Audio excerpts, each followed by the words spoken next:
네, 오늘 파송 오셔서 함께 이렇게 예배하시는 분들 또 너무나 환영하고 축복합니다.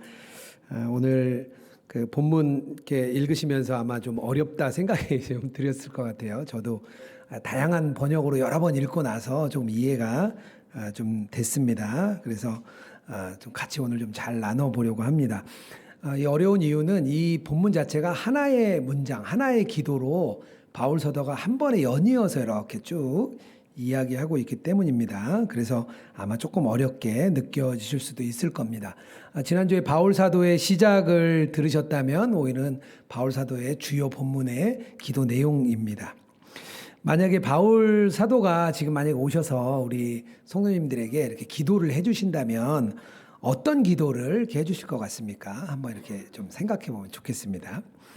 선한목자교회에 처음 예수통일기 담당자로 이렇게 들어갔을 때 저희 사모 공간이 비서실 안에 있었습니다. 그래서 이제 그 매주 한 번씩 유기성 목사님과 함께 저희 비서실 함께 섬기는 분이 4분이었는데요. 같이 말씀 기도를 매주 했습니다. 근데 기도가 끝날 때마다 꼭 목사님이 저희 가정 또 우리 아이들 이름을 한 명 한 명 불러주시면서 이렇게 기도를 이렇게 해주시는데 그게 참 되게 좋았습니다. 저에게도 물론 기도 제목이 있는데 제가 생각한 기도 제목과 관계없이 하나님께서 우리 목사님을 통해서 주시는 그 기도들이 저에게 굉장히 좋았던 기억으로 남아 있습니다. 우리가 만약에 기도를 원한다면 우리의 기도 제목은 주로 이렇게 실제적인 거와 관계가 있을 가능성이 아주 높습니다. 몸이 아프신 분들은 당연히 치유를 위해서 요청을 하겠고요. 또 가정에 뭐 어려운 형편, 어려운 문제 있으면 또 그 문제 이야기를 하겠죠. 그리고 자녀로 인한 어려움이 있다. 그럼 또 자녀를 위한 기도들을 우리가 막 이렇게 요청할 것 같습니다. 그런데 오늘 본문을 쭉 읽어보셨겠지만 우리 바울 사도께서는 그런 기도는 해주시지 않습니다. 그리고 우리가 생각하기에는 좀 너무 이거 피상적인 거 아니야? 또 우리가 생각하기에는 너무 이거 형식적인 거 아니야? 뭐 이런 기도를 쭉 해주고 계십니다. 그 첫 번째로 기도했던 내용이 17절인데요. 이렇게 이야기하고 있습니다.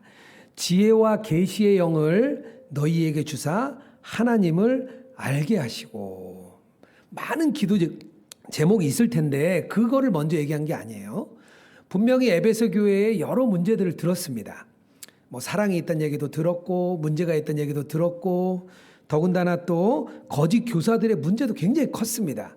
그런데 그런 이야기 하지 않고 바울 사도는 첫 번째 기도 제목이요. 지혜와 계시의 영.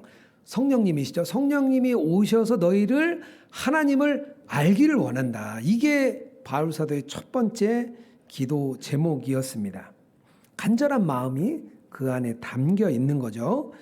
여기서 안다라는 게 굉장히 중요한 단어겠죠. 그러니까 이 단어는요 아주 굉장히 힘 있는 단어입니다. 또 아주 강력한 단어이기도 합니다. 물론 알미라는 게 뭐 되게 피상적인 지식도 있어요. 그냥 뭐 대충 알 수도 있고 우리가 요즘에 스마트폰을 통해서 많은 정보를 받게 되죠. 그러니까 뭐 그런 정보일 수도 있습니다. 하지만 사도 바울이 말하는 그 하나님을 안다는 것은요 아주 친밀하고 체험적인 그런 아주 강력한 알을 말하고 있습니다. 근래의 책 중에 그 소크라테스 익스프레스라는 책이 요즘에 베스트셀러인데요. 제가 좀 읽어보니까 거기 인도의 지도자였던 간디의 이야기가 나오더라고요. 간디가 남아공에 이제 법률사무소에 일하러 이제 갔습니다. 그리고 기차를 탔는데요. 1등급 칸에 기차표를 끊어서 이제 타고 가고 있었어요. 그런데 백인이 한 명이 타더니 동양인과 함께 타기 싫다고 저 사람을 보내달라 그러는 거예요. 그래서 영무원이 와서 3등 칸으로 가달라 그래요. 그때 간디가 아니 나 1등간 기차표를 끊었는데 왜 나를 3등석으로 보내? 나 갈 수 없다. 그래서 경찰이 올라와서 그를 끌어내립니다. 겨울이었는데 자존심 때문에 자기 가방을 달란 말을 못했어요. 그래서 추위에서 벌벌 떨었는데 그때 간디가 이야기를 해요. 자기가 차별이 있다는 걸 그때 알았다는 거예요. 그리고 그가 비폭력 저항을 시작하게 된 게 그때였다 이야기를 합니다. 나중에 기독교 선교사인 미국의 선교사님이 혹시 당신 인생에서 창조적인 일을 한 적이 있습니까? 말을 할 때 간디가 그때 이야기를 하면서요. 내가 그때 그 알았던 것 차별을 알았던 그것이 나에게는 가장 창조적인 일입니다. 이렇게 이야기를 합니다. 세상에서도요, 안다는 건 굉장히 힘 있는 그런 단어입니다. 이사야 선지자가 하나님의 영광을 보았습니다. 그리고 나서요, 자기의 죄를 알게 됩니다. 나는 입술이 부정한 사람입니다. 화로다 나여 망하게 되었도다. 알았다는 거예요. 자기가 죄인인 것을 알게 된 거예요. 하나님의 영광을 보았기 때문이죠. 그런데 구약의 그 이스라엘 백성들이요, 그 하나님을 아는 그 지식이 점점 희미해지니까 결국에는 나라가 망하고 바벨론 포로로 끌려가게 되었습니다. 대체적으로 지금은요, 굉장히 실용적인 것에 관심이 저희가 많아요. 내 삶에 필요한 것, 그리고 말씀을 들어도 내 삶에 오늘 바로 적용할 수 있는 것, 오늘 말씀을 들으면 내일 당장 적용할 수 있는 그런 말씀들, 그런 것에 관심이 많습니다. 그런데 바울 사도는요, 그게 아니라 하나님을 아는 것, 그것에 관심이 있습니다. 바울 사도가 그것을 상기시켜 주는 거예요. 그렇다면 바울 사도는 우리가 어떤 걸 알기 원했습니까? 어떤 것을 도대체 알기 원했을까요? 하나님에 대해 알기를 원한다, 이렇게 얘기를 했는데요. 하나님에 대해 무엇을 알기 원했습니까? 기억이 잘 안 나시죠? 18절부터 19절에 계속 나옵니다. 첫 번째로 하나님의 부르심을 알기 원했어요. 18절입니다. 그의 부르심의 소망이 무엇이며. 하나님의 부르심은요, 우리가 하나님의 백성으로 이렇게 쑥 들어오게 하는 통로입니다. 입구이죠. 하나님은요, 우리를 완전한 새로운 삶으로 부르셨습니다. 그 새로운 삶으로 들어와서 하나님을 알고 사랑하고 순종하고 섬기고 교회 안에서 이렇게 함께 모여서 함께 교제하는 그런 삶으로 우리를 부르신 것입니다. 부르심에는요, 보통 이렇게 두 가지가 있다 그래요. 하나는 뭐냐면요, 일반적인 부르심이에요. 누구나 한 번쯤은 예수님 믿으라는 이야기를 들었을 거예요. 모태신앙인 분들도요, 교회에 멋모르고 부모님 따라왔다가 교회의 말씀을 통해서 예수님 믿어야 된다, 그런 말씀을 들었죠. 유기성 목사님께서 이렇게 청빙 가시는 교회에 가서 그 목회자들 대상으로 말씀하실 때 뭐라고 얘기하냐면요, 목사님들 예수님 잘 믿으셔야 된다고 이렇게 이야기를 합니다. 누구에게나 부르심이 있어요. 길에서 전도하는 전도자들이 있죠. 그게 들려요. 그런데 답하지 않습니다. 그게 일반적인 부르심이에요. 사도행전 17장 22절에서 23절에 바울 사도가 말합니다. 아레오바고 언덕 가운데 서서 이렇게 이야기를 해요. 아덴 사람들아, 너희를 보니 범사에 종교심이 많도다. 내가 두루다니며 너희를 위하는 것들을 보다가 알지 못하는 신에게라고 새긴 단도 보았으니 그런즉 너희가 알지 못하고 위하는 그것을 내가 너희에게 알게 하리라. 복음을 전한 거예요. 아레오바고 사람들에게, 아덴 사람들에게 전한 거죠. 그런데 그들이 크게 반응하지 않습니다. 또 하나의 부르심이 있는데요. 그건 뭐냐면 특별한 부르심이야. 특별한 부르심. 그 부르심이 내 마음 가운데 떨어지면은요, 어떤 일이 생기냐면요, 마음이 아주 답답합니다. 죄를 진 것 때문에 마음이 답답해요. 불안하고 염려가 옵니다. 뭔가 진리가 있을 건데 그런 답답함이 오죠. 그래서 우리가 교회에 나와서 말씀을 듣게 됩니다. 그 마음에 하나님의 특별한 부르심이 있다는 거예요. 그런 은혜를 웨슬리 목사님은요, 선행 은총이라고 했습니다. 그런 은혜를 받은 사람들이 그 은혜를 붙들어서 이 자리에 나와 있는 거죠. 로마서 8장 28절입니다. 우리가 알거니와 하나님을 사랑하는 자 곧 그 뜻대로 부르심을 입은 자들에게는 모든 것이 합력하여 선을 이루느니라. 하나님의 은혜로 말미암아 부르심을 입은 사람들, 그런 사람들이 그리스도인이 된 거예요. 하나님의 말씀이 능력 있게 임했기 때문에 우리가 이렇게 그리스도인이 돼서 이 자리에 나온 겁니다. 새로운 삶으로, 새로운 생명으로 우리를 부르신 거예요. 그래서 성경에서는요, 너희는 하늘의 부르심을 입었다. 너희는 거룩한 부르심을 입었다. 이렇게 그리스도인들을 표현을 합니다. 그래서요, 지금 여기에 앉아 계신 우리들은요, 이런 부르심이 없는 사람은 없어요. 그런 부르심이 없는 사람은 없습니다. 그런데 그렇게 부르실 때요, 목적 없이 부른 사람도 하나도 없어요. 우리가 책상을 만들고 의자를 만들 때 목적이 있기 때문에 만드는 거예요. 아무 목적도 없이 의자 만들고 책상 만들지 않습니다. 특별한 부르심 때문에 이곳에 우리가 앉아 있습니다. 그것이 바로 부르심의 소망이에요. 에베소서 4장 4절입니다. 몸이 하나요 성령도 한 분이시니 이와 같이 너희가 부르심 안에 한 소망에서 부르심을 받았느니라. 하나님의 부르심으로 이 세상에 왔습니다. 새로운 삶을 위해 부르셨어요. 이 땅 가운데 종으로 사는 게 아니라 하나님의 백성으로 살기 위해 부르셨습니다. 새로운 삶을 위해 새로운 그리스도인으로 이 세상에서 살아가기 위해서 부르신 거예요. 그뿐만 아니라 더 나아가서 하나님의 목적대로 하나님의 소망대로 이 땅 가운데 살아가기 원했어요. 종교개혁을 일으킨 루터가 고린도 전서 7장에 부르심이라는 단어를 직업으로 표현을 합니다. 그래서 가톨릭 교회와 큰 싸움이 일어났어요. 왜냐하면 그때 당시 부르심은요 일반 성도들에게 주는 게 아니었어요. 가톨릭의 주교, 사제, 수녀, 수도사들만 부름받은 사람들이에요. 그리고 밖에 나가서 하는 모든 일들은요 다 세속적인 일들이라고 표현을 했습니다. 하지만 루터는요 누구나 다 부르심을 받았다 이야기를 했습니다. 우리를 새로운 삶으로 부르셨고 새로운 삶으로 살아가게 하신 거죠. 그게 우리의 가정이고 우리의 직장이고 우리의 일상이고 우리의 일터입니다. 그게 첫 번째 알기 원하는 거예요. 두 번째로 사도 바울이 알기 원한 것은요 18절에 나옵니다. 성도 안에서 그 기업의 영광의 풍성함이 무엇이며 하나님의 기업 그걸 알기 원했어요. 여기서 하나님의 기업은요 우리에게 이렇게 주실 거예요. 만약에 하나님의 부르심이요 우리의 새로운 삶의 시작이라면 지금 말하는 그 기업 하나님의 기업은요 우리가 마지막에 받을 그 천국 마지막에 받을 그 하나님 나라를 이야기하고 있습니다. 시작뿐 아니라 끝도 우리에게 하나님이 주시는 거죠. 베드로전서 1장 4절입니다. 썩지 않고 더럽지 않고 새하지 아니하는 유업을 잊게 하시나니 곧 너희를 위하여 하늘에 간직하신 것이라. 하늘에 있는 천국 그것을 말씀하고 있는 거죠. 최후에 맞이하게 될 이런 그 귀한 곳인데요. 그게 얼마나 큰지 그 영광이 풍성하다고 했어요. 그런데 이게 눈에 보이지 않아요. 그러다 보니까 지금 세대는요 관심이 없습니다. 이런 이야기를 해도요 관심이 별로 없습니다. 현실이 너무나 어찌 보면 넉넉하고 풍족하다 보니까 우리 한국 사회가 그렇게 되다 보니까요. 그런 시대는 꼭 지금 나에게 죽어서 나에게 보험처럼 필요하긴 하지만 지금 당장 나의 삶에서는 꼭 그렇게 필요하지는 않아요. 이렇게 보통 이야기를 합니다.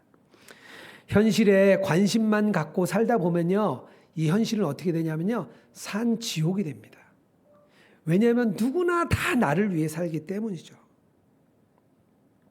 이생망이라는 표현이 우리 요즘 청년들에게 있습니다. 뭐냐면 이 세상 망했다는 거예요. 뭐 삼포세대라고도 이야기를 하죠. 그래서 연애 포기하고 결혼 포기하고 출산 포기하고 세상은 희망을 줄 수 없어. 그래서 대충 즐기다가 가는 거야. 이렇게 이야기를 합니다. 겨우 할 수 있는 게 이 세상에서 로그아웃 해가지고요. 게임, 메타버스 이런 데로 쑥 들어가는 거예요. 그곳에 들어가면 이 땅과 다른 새로운 삶이 있거든요. 거기서 새로운 삶을 살아요. 우리가 영원한 삶이 아니라 이 땅에서 생각하는 그런 온라인상의 삶을 살게 됩니다. 현실 도피성인 거죠. 지난 주일 저녁에 아주 늦은 시간에 전화가 왔습니다. 가까운 집사님이신데요. 뭐 궁금함이 있어서 전화를 주셨다고 이렇게 하셨어요. 그래서 무슨 일인가요? 물어봤더니 이 땅에서의 상급과 죽어서의 상급 이게 너무 궁금하시다는 거예요. 이 땅에서 너무 많은 걸 누리면 죽어서 상급이 없다던데요. 이런 질문을 하셨습니다. 아마 삶이 넉넉하신 것 같아요. 이 땅에서 너무 편안하게 사니까 죽어서 나 상급 없으면 어떡하지? 이런 마음이죠. 저는 근데 그 주님이 주셨다고 생각이 들었습니다. 그래서 제가 그것에 대해서 잘 설명을 드렸어요. 이 세상에 희망을 줄 수 있는 것은요. 경제적으로 어렵고 힘들고 그런 게 아니라 영원한 기업에 대한 소망이 진짜 소망인 거예요. 로마서 8장 18절입니다. 생각하건대 현재의 고난은 장차 우리에게 나타날 영광과 비교할 수 없도다. 이렇게 말하고 있습니다. 기독교는요, 모든 게 잘 되니까 걱정하지 마. 잘 되고 잘 되는 거야. 이 땅에서 복 주고 복 받고 복 받는 거야. 그렇게 이야기하지 않아요. 언제나 행복하니까 그냥 우리 이 땅에서 아름답게 찬양만 부르다 가는 거야. 그렇게 말하지 않습니다. 이 땅에서요, 어려움도 있고 고난도 있고 실패도 있고 아픔도 있습니다. 하지만 영원한 그곳, 영원한 기업, 우리가 그것을 바라볼 게 있기 때문에요. 그래서 이 땅 가운데 행복하게 사는 거예요. 이 땅에서 힘들어도 장차 우리에게 나타날 고난과 비교할 수 없기 때문입니다. 그것을 바라보면요, 이 세상을 바라보는 눈이 달라져요. 우리의 눈이 달라지는 거예요. 영원한 것을 보았기 때문에요, 이 땅에 보이는 것이 아무것도 아닌 거예요. 고린도후서 4장 18절입니다. 우리가 주목하는 것은 보이는 것이 아니요 보이지 않는 것이니 보이는 것은 잠깐이요 보이지 않는 것은 영원함이라.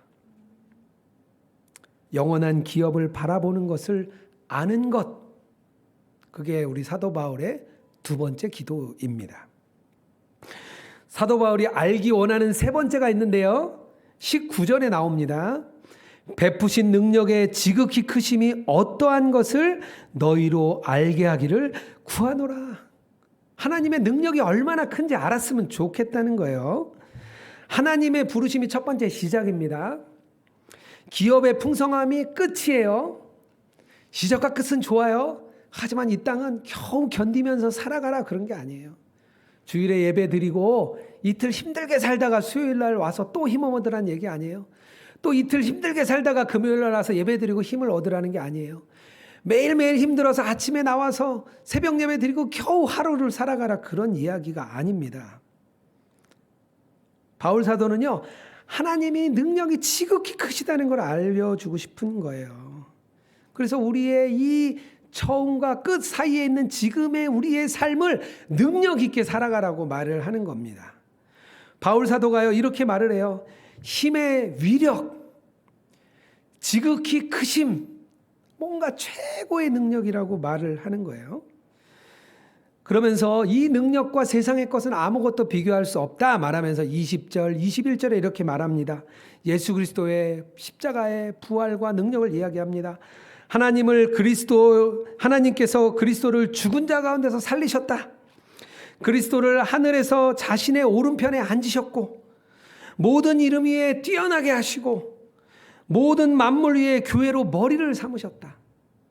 예수님의 그 능력을 이야기하고 있어요. 십자가의 사건과 부활을 말하는 거죠. 죽음과 부활을 말합니다.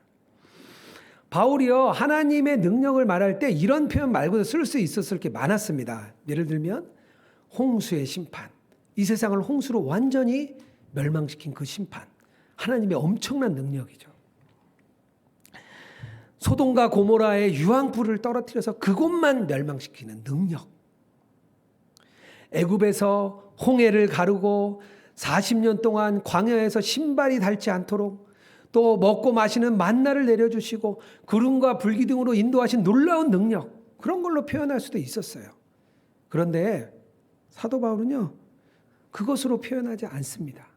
예수님의 십자가와 부활로 능력을 이야기하고 있어요. 왜냐하면요, 당시에 유대인들이요, 예수님을 기다렸어요. 메시아를 기다렸어요. 그리고 3년 동안 예수님의 다니시는 모습을 보니까 정말 메시아 같은 거예요. 막 구름대처럼 사람을 끌고 다니고 병을 고치고 기적을 일으키고 죽은 자를 살려내니까 그분이 진짜 하나님이 보내실 메시아인가 보다, 이렇게 얘기를 했어요. 하지만 예수님이 어이없게 십자가에서 돌아가셨습니다. 시로라기 하나 걸치지 않고 벌거벗은 채로 치욕을 당하면서 돌아가셨습니다. 사람들은 생각했어요. 죽음은 끝입니다. 엄청난 기적을 해나던 구약의 많은 선지자들도요, 죽음은 다 끝이 났어요. 그래서 로마 제국과 유대 제사장들이 예수님을 잡아서 십자가에 죽인 거예요. 제자들도 다 도망갔습니다. 이 세상은 죽음과 악이 정복한 것 같았어요. 그런데 대반전이 일어나죠. 예수님이 부활하셨습니다. 그것은요, 죽음을 이기신 거예요. 그리고 이 세상에 우리를 붙들고 있는 그 악을 이기신 거예요. 사람은 죽을 수밖에 없어요. 죽음을 피할 수도 없습니다. 이 세상은 타락했어요. 우리의 죄를 우리가 아무리 이기고 싶어도 우리는 죄로부터 이길 수 없어요. 그 악에 가장 붙들려 있는데 예수님의 십자가와 부활은요, 악과 죽음으로부터 우리를 이기셨다는 거예요. 그게 바로 능력의 크심을 이야기하고 있습니다. 결국 사도가 알기 원한 것은요, 이 삶의 시작, 삶의 끝, 그리고 중간도 예수님이 다 책임지시고 있다는 거예요. 예수님으로 시작해서 예수님으로 끝나는 것, 그리스도로 시작해서 그리스도로 끝나는 이 모든 삶을 지키고 계시다는 것을 알려주고 싶었던 거예요. 그래서 그걸 기도하고 있습니다. 그렇다면 바울 사도는 왜 이 세 가지를 알기 원했을까요? 왜 이 세 가지를 너희들이 꼭 알았으면 좋겠다 이렇게 기도를 했을까요? 이 세 가지를 아는 것이요 바로 예수님 안에 있는 것이기 때문입니다. 예수님 안에 있다는 것은요, 그 이 진리가 내 진리가 되는 거예요. 십자가 복음이 내 복음이 되는 거예요. 이 진리가 믿어지는 것, 그게 바로 예수님 안에 있는 거예요. 요한복음 15장 6절입니다. 사람이 내 안에 거하지 아니하면 가지처럼 밖에 버려지나니. 디모데후서 2장 10절입니다. 내가 택함을 받은 자들을 위하여 모든 것을 참음은 그들도 그리스도 예수 안에 있는 구원의 영광과 영원한 영광을 함께 받게 하려 함이라. 예수님 안에 있어야만 우리가 구원을 받거든요. 이 진리가 내 진리가 돼야만 우리가 구원을 받기 때문입니다. 그래야 그리스도인답게 살아갈 수 있는 거예요. 저에게 왜 뒤늦게 목회자가 되었냐 이렇게 묻는 분들이 가끔 계세요. 제가 나이가 40살이 되던 해에 결단을 하고 41살에 신학의 길을 갔습니다. 그런데 이렇게 묻는 분들을 보니까요, 저랑 비슷한 마음이 계신 분들이 주로 묻더라고요. 걱정하시는 것 같아요. 자기도 부르면 어떡하지? 뭐 이런 염려가 좀 있는 것 같아요. 그렇게 물어볼 때마다 저도 이제 한 10년 정도 되다 보니까 좀 가물가물해졌는데 이렇게 하나님이 저에게 생각나게 하는 이렇게 장면이 하나 있습니다. 직장 생활 할 때, 그냥 너무 힘들었어요. 그래서, 왜 이렇게 나는 힘들까? 믿음 있는 것 같은데 왜 이렇게 직장에 가서 있으면 믿음 없는 사람이랑 왜 똑같이 살까? 왜 죄에서는 승리하지 못할까? 왜 맨날 넘어지고 용서해 주세요? 왜 이런 기도만 할까? 그런 고민들이 저에게 참 많았습니다. 그래서 말씀을 매일 읽었죠. 매일 읽다가 복음의 이런 진리를 제가 좀 알게 됐어요. 그래서 가슴이 막 얼마나 뜨거웠는지 몰라요. 그래서 이런저런 신학서적들도 찾아서 제가 막 읽기 시작을 했습니다. 이런 내용들을 읽으면 너무 딱딱하고 너무 답답한데 가슴은 너무 뜨거웠어요. 그냥 이런 내용을 읽으면 제가 막 너무 희열이 났습니다. 그런데 평일에 이렇게 직장 생활 마치고 오면 너무 졸린 거예요. 너무 졸려서 이렇게 졸음이 좀 달아날까 싶어서 한 번은 제가 서서 책을 한번 좀 이렇게 말씀을 읽고 책도 읽었습니다. 그랬더니 좀 졸음이 달아나더라고요. 그래서 그 뒤로 오랫동안 서서 책을 좀 많이 읽었습니다. 하나님이 저에게 그런 모습이 딱 생각나게 하신 거예요. 그 갈망. 그 갈망을 생각나게 하셨어요. 그때 제가 아마 예수님 안에 있었기 때문에 직장 포기해야 하고 또 가정의 어려움도 다 내려놓고 이렇게 길을 가지 않았나 하는 생각이 들었습니다. 그런데 요즘에 제 자신을 좀 돌아보니까 그런 갈망이 좀 많이 좀 사라졌습니다. 신학도 공부했고 또 목사도 됐고 책도 많이 읽었어요. 그러고 나니까 좀 마음이 많이 식어진 느낌이 요즘 많이 좀 들었어요. 지난 주일에 저녁 늦게 이제 예전에 저희 속회였던 이제 속도원이죠. 제가 속장할 때 매년 이렇게 여러 번 만나서 식사를 이렇게 사주시는데요. 또 식사를 이렇게 사주셔서 만났습니다. 한 4년째 제가 매해마다 이렇게 책을 읽으라고 한 10여 권을 권해드리는데요. 그걸 4년째 이렇게 열심히 읽고 계세요. 그러면서 얼마나 읽으시냐 물어봤더니 하루에 서너 시간 읽는데요. 그래서 제가 되게 놀랐습니다. 그래서 저보다 낫네요. 그러고 집에 왔어요. 아내랑 저랑 집에 돌아와서 우리의 상황을 돌아보면서 참 부끄럽다는 생각이 들었습니다. 그래서 저희 가정보다 권사님 가정이 훨씬 낫다, 그런 생각을 하고 저희 아내와 그렇게 나눴습니다.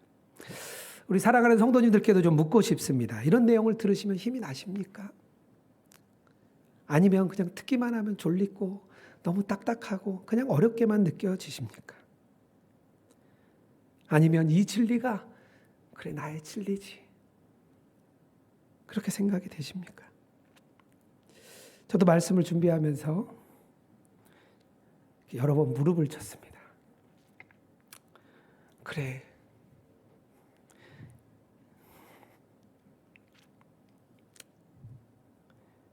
이 말씀이지.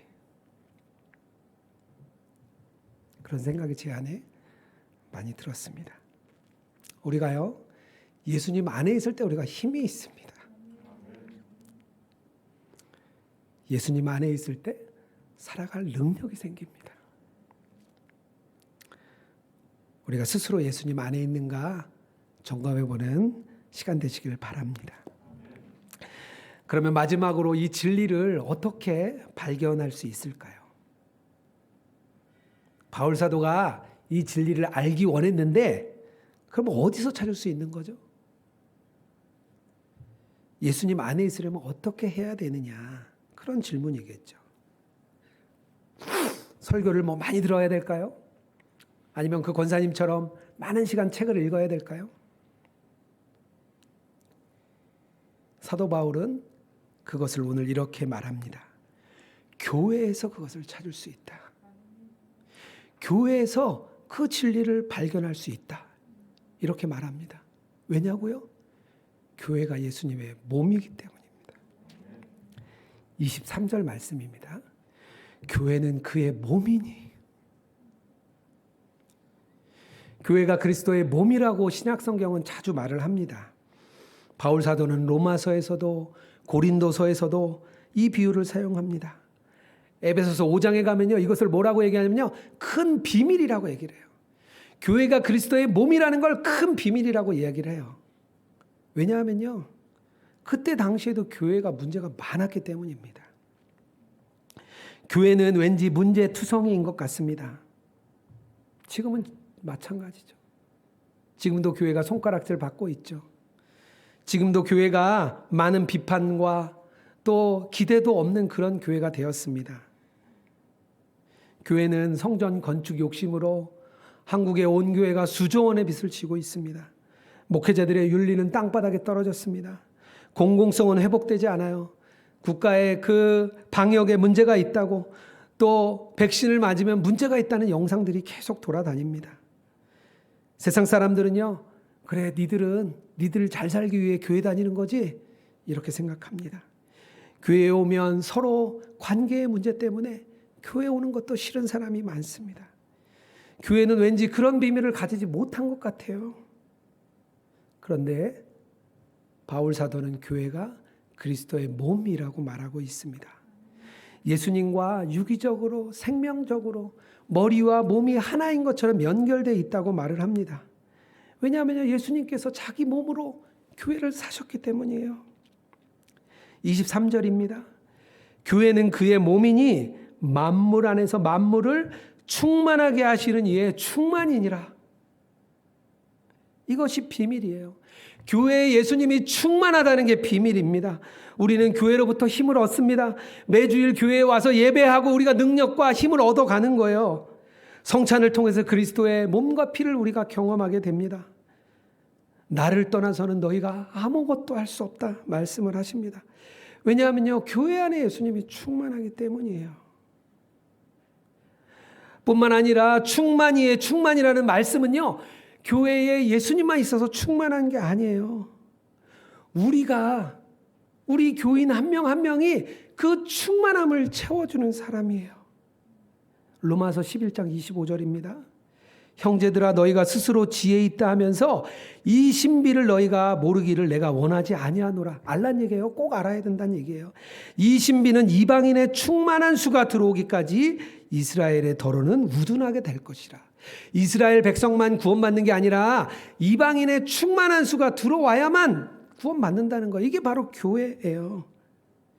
교회는요, 예수님 계시고 목사님 계시고 전사님 계시고 장로님 계시니까 우리는 없어도 되지, 이런 게 아니에요. 하물며 아주 비천한 그리스도인, 나는 교회 안에서 너무 작은 자 중에 작은 자지요, 이렇게 얘기하는 사람도 교회의 충만을 세우는 그런 사람입니다. 우리가 교회의 충만에 참여하는 자들로 우리를 예수님이 부르셨기 때문이에요. 이 결론을 우리가 내야 됩니다. 우리가 어려워하는 그분도 교회의 몸입니다. 우리가 힘들어하는 교회, 우리가 손가락질하는 교회, 그 교회도 우리 교회예요. 그리스도의 몸인 이 교회가 충만을 느껴지면 어떤 일이 생기냐면요, 세상이 작아지는 거예요. 왜냐하면 이곳에서 우리가 충만함을 맛보니까 세상이 당연히 작게 보이는 것입니다. C.S. 루이스가 천국과 지옥의 이혼이라는 책에서 천국과 지옥에 대한 표현을 해줍니다. 우리가 아는 가족, 우리가 아는 친척들이 지옥에 갔어요. 천국에 있는데 그게 얼마나 마음 아프겠습니까? 나만 천국에서 기쁨을 누리는데 나의 가족들, 친척들 저 지옥에 가 있다면 얼마나 마음이 아프겠어요. 그런데 그 컸던 내용이 점점 작아집니다. 그 슬픔이 점점 작아서 나중에 아주 작은 구멍이 돼버려요. 그래서 그 구멍을 아주 이렇게 봐야만 그 구멍이 보일 정도로 작아집니다. 그러고 나니까요, 천국이 어마어마하게 크게 느껴지는 거예요. 슬픔이 없어지고 천국이 크게 보입니다. 낸시 피어싱이 완전한 진리라는 책에서 이렇게 얘기합니다. 지금 현재 교회는 초대교회의 어려움과 동일한 어려움에 처했다고 말을 합니다. 그때 당시에 로마 사회에서 그리스도인이 된다는 것은 여러 혜택과 자기의 여러 기득권을 포기하는 일이었습니다. 또 그곳의 문화는 너무나 강력했어요. 헬라 문화의 철학과 문화는 강력하게 세상을 지배하고 있었습니다. 그런 곳에 살려면 자기의 희생을 감수해야 되면서 죽음까지도 포기해야 되는 그런 삶을 우리 초기교회의 그리스도인들이 살았죠. 전염병이 지금처럼 창궐할 때 세상 사람들은 도망갈 수밖에 없었어요. 그런데 그리스도인들은 그곳에 남아서 섬기고 치료하는 일에 함께 했습니다. 그리스도인들이요, 진정성 있는 자기의 삶을 보여주니까 로마가 변했습니다. 300년이 지나고 강력한 로마는 그리스도 교회 하나가 되었습니다. 예수님이 교회 안에 있으면요, 세상이 작아지고요, 예수님이 커집니다. 만약에 교회를 우습게 보고 거기 있는 교인들 얕잡아 보면요, 결국에는요, 예수님을 우습게 보고 얕잡아 보는 거예요. 그래서 우리가 참여하는 우리의 모든 교우들 한 명 한 명이 하나님의 부르심을 받은 충만을 채우는 자들임을 알아야 됩니다. 교회 안에서요, 그리스도의 그런 충만함을 맛보는 거예요. 그런 충만함을 교회에서 맛봐야만 세상이 작아집니다. 그리고 세상을 살아낼 힘이 생깁니다. 사도 바울이 그걸 알았기 때문에 우리가 그것을 알기를 원했습니다. 예수님과 이렇게 친밀한 교제를 누리면서 이 교회가 얼마나 충만한지를 누리는 사람은요, 세상을 살아갈 수 있습니다. 우리 사랑하는 성도 여러분, 이 진리를 알기 원합니다. 예수님 안에 거하시기를 원합니다. 충만함을 누리는 교회를 맛보기 원합니다. 그것이 바로 오늘 바울 사도가 알기 원하는 내용입니다. 우리가 한 해 동안 우리 예수동행교회를 만들어가면서 그런 충만함의 충만을 누리는 그런 교회를 세워나가기를 주님의 이름으로 축복합니다.